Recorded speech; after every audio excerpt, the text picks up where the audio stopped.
ordinateur est une machine basée sur le système de numération binaire. Du coup, toute information doit être représentée sous forme d'une suite de 0 et de 1. Néanmoins, il existe d'autres systèmes de numération qui sont largement utilisés en informatique. Dans cette vidéo, on va découvrir le système de numération hexadécimal. Le système hexadécimal est un système de numération à base 16. Il se compose par 16 symboles. Les 10 premiers sont les chiffres de 0 jusqu'à 9. Les 6 restent sont les lettres alphabétiques de A jusqu'à F. Il y a une certaine équivalence entre le système hexadécimal et le système décimal. Le 0 dans l'hexadécimal est équivalent à 0 dans le système binaire et c'est la même chose pour les valeurs de 0 jusqu'à la valeur 9.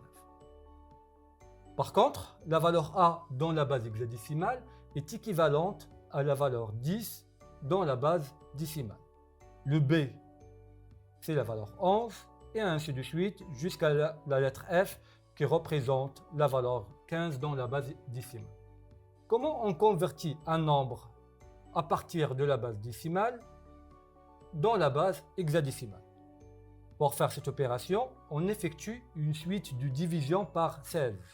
Par exemple, pour convertir la valeur 74 dans la base hexadécimale, on divise 74 par la valeur 16.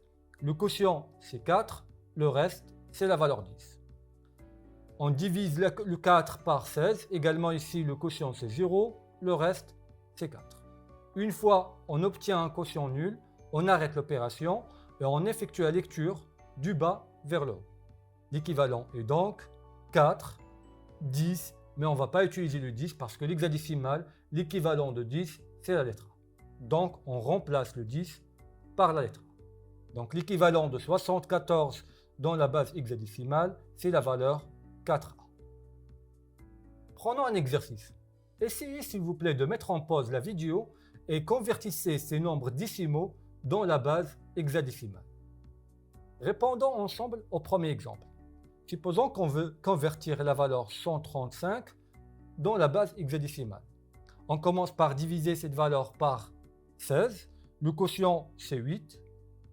8 multiplié par 16, c'est 128. Le reste, c'est la valeur 7. Je divise la valeur 8 par la valeur 16.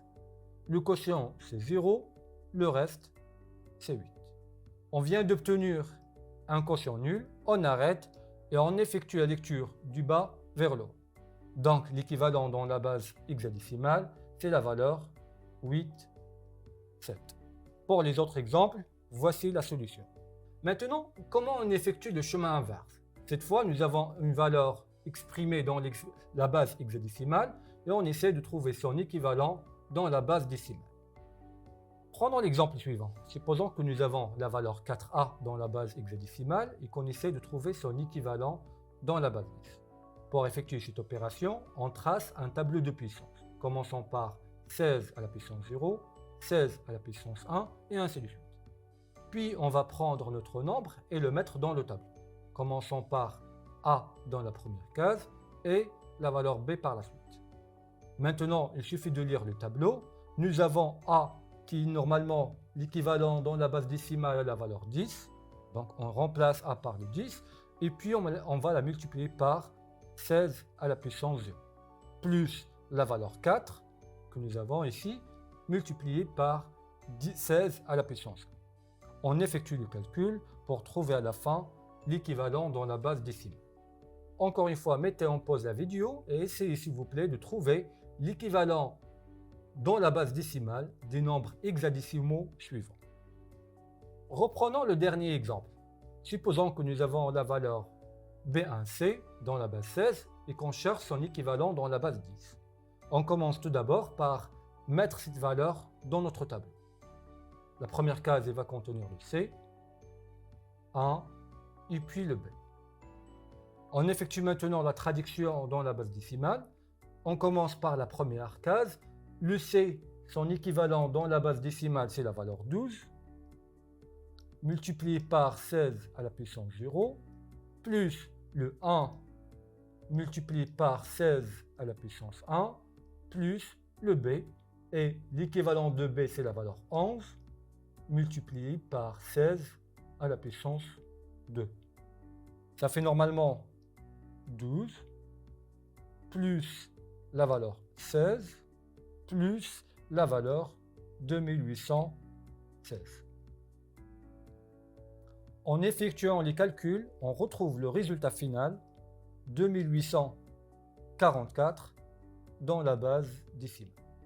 Si vous essayez de faire les autres exemples, vous devez trouver les résultats suivants. Passons à quelques exercices. Essayez de mettre en pause la vidéo et convertissez les valeurs hexadécimales suivantes en décimales. Reprenons ensemble le troisième exemple. Supposons que nous avons la valeur B1C dans la base hexadécimale et qu'on cherche son équivalent dans la base décimale. On va prendre cette valeur et la mettre dans notre tableau. La première case, on met la lettre C, le 1 et puis le B. Maintenant, on effectue la lecture. Le C est l'équivalent de la valeur 12 dans la base décimale, donc on va écrire 12 multiplié par 16 à la puissance 0, plus le 1 fois 16 à la puissance 1, plus la valeur B. B, son équivalent en décimale, c'est la valeur 11, multiplié par 16 au carré. Ça fait normalement 12 plus 16 plus 2816. En effectuant la somme, on retrouve le résultat final 2844. Donc ça, c'est l'équivalent dans la base décimale. Si vous essayez de faire les autres exemples, vous allez tomber sur les solutions suivantes. Pour récapituler, le système de numération hexadécimale est composé de 16 nombres.